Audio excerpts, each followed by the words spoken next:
Hey Rita, how you doing? Good, you?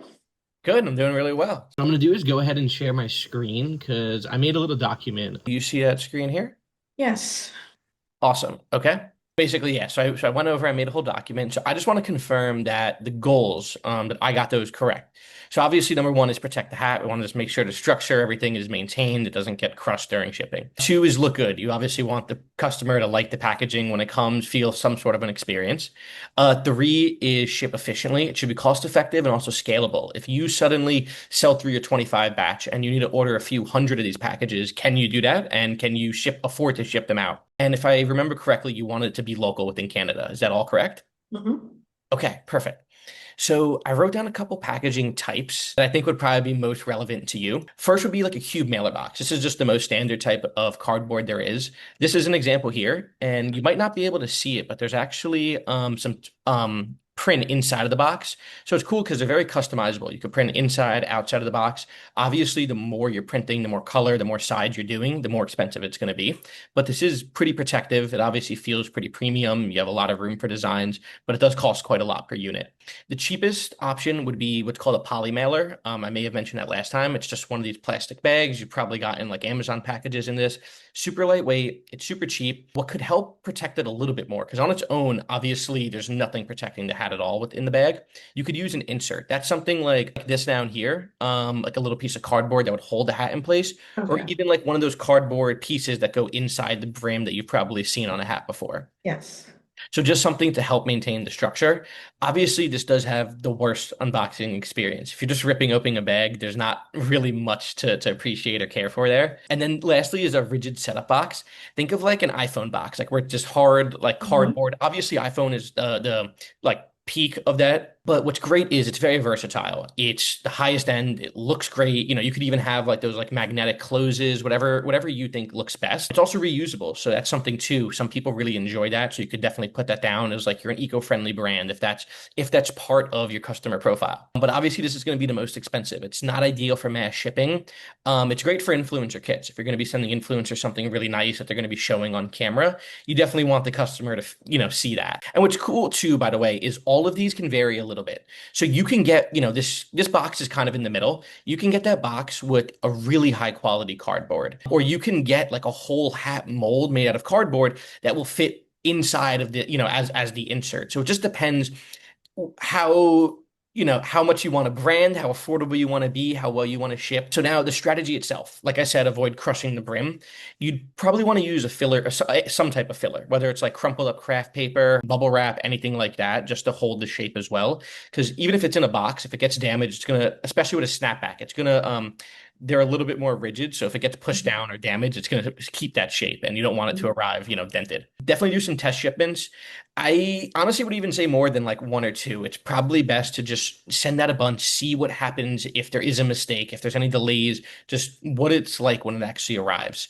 And then dimensional weight is something to keep in mind. So this is pretty interesting. When it comes to like Canada Post, UPS, FedEx, or a lot of just different suppliers, they will either they'll charge you on the weight usually. But if you're shipping a hat in a giant box, it's not going to weigh that much, but the huge box is hard to transport. So they'll use this formula down here to calculate what they call the dimensional weight. And if that number is bigger than the actual weight, they'll charge you the higher rate. Okay. So whatever works out for them, but that's why you just want to make sure your packaging is tight. And now manufacturers, I know I talked to you about this last time. Some do handle packaging, which is actually really great. What I used in my clothing brand was called Basic Packaging. So they provided those poly bags for me. They made hang tags for my shirts, and a branded sticker is like on some hats where it just has that brand logo on the sticker. If you want something more specialized, not every factory provide that. They either, like I wrote down here, either have a partner or they have their own packaging division, and then they could provide boxes for you. Now, full fulfillment is pretty cool. That's where you just pick the packaging, whether it's a box, a mailer, and they'll pack it and ship it directly to your customers for you. That's something that's great and worth speaking to your manufacturer about. If they could ship it, then you don't have to hold on to anything. Obviously, that comes with some fees though. And something called bundling, which is where it's just like a whole kit. They actually call it bundling or kitting. It's where they put the hat and insert, obviously that branded sticker, but also a brand sticker, something someone could put on their laptop, a water bottle, whatever, a thank you card or a care guide, just like extra goodies. And that's what's called bundling. Now, the risk obviously is If you're dealing with a manufacturer, you might find someone you really like, you have all the contracts in place for packaging, but or sorry, for your product. But when it comes time for packaging, they might just tell you, oh, we have boxes, we can make them, we can put your logo. You might not think to put down to have another agreement written up, or you might think you have a great relationship already. This is where they can kind of get you. If you don't have anything in place, then obviously their quality can drop. You're on the hook for the hats. There's no reason that the packages have to be as great, or they might think you won't notice as well. The other thing is your order is going to be a lower priority. There's going to be less accountability for them, especially if you don't have any contracts in place. They're not a packaging facility, so you're just kind of they're helping you out with something else. And obviously, limited customizations. You're not going to have as much. If you wanted to fill your boxes with crinkle paper, like really colorful, bright crinkle paper, they might not have all the colors you want, or they might not even have a machine to crinkle and cut that paper. And I also went ahead and I looked up a couple of suppliers specifically within Canada. You said you were within the Ontario area, is that correct? Yes. Okay, perfect. So most of them are within Ontario as well. So it's nice is depending on the facility, you should be able to actually visit and get samples in hand. You should be able to like have a case manager working directly with you, somebody that will kind of take your hand through this, especially with the more established factory that where you're not dealing with something overseas. I'd recommend looking up all these people and just seeing what's best for you. So while you might want a quality box, you might have to go with the packaging company because they have a lower minimum quantity. I also threw in Sticker Mule. They're online based, but this is if you just want to go as simple as possible. So if you want to get your hats, ship them out in bags, not even worry about inserts, or maybe even get your own boxes and get branded tape, put stickers on it. This would just be like as easiest as possible. I've helped a couple people do it, and it's pretty great. And lastly, are just some tips that I always recommend. Don't overbrand too early. Like I have made a video about this where I once spent 2 months just focusing on packaging, and I totally neglected a bunch of other things. I actually didn't even tell my manufacturer color for the buttons on my shirts because I was so focused on packaging. So just making sure you don't consider the package, make sure it looks premium, but you don't want to spend $50 on a package.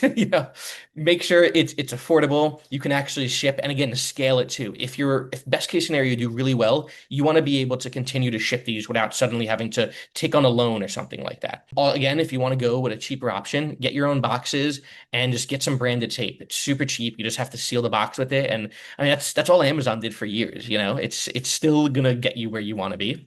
Definitely don't forget to ask your manufacturer about that fulfillment or bundling or kitting, because that could be, unless you want to do it yourself, which I think is good experience. When you're shipping and packaging everything yourself, you get a feel for that process.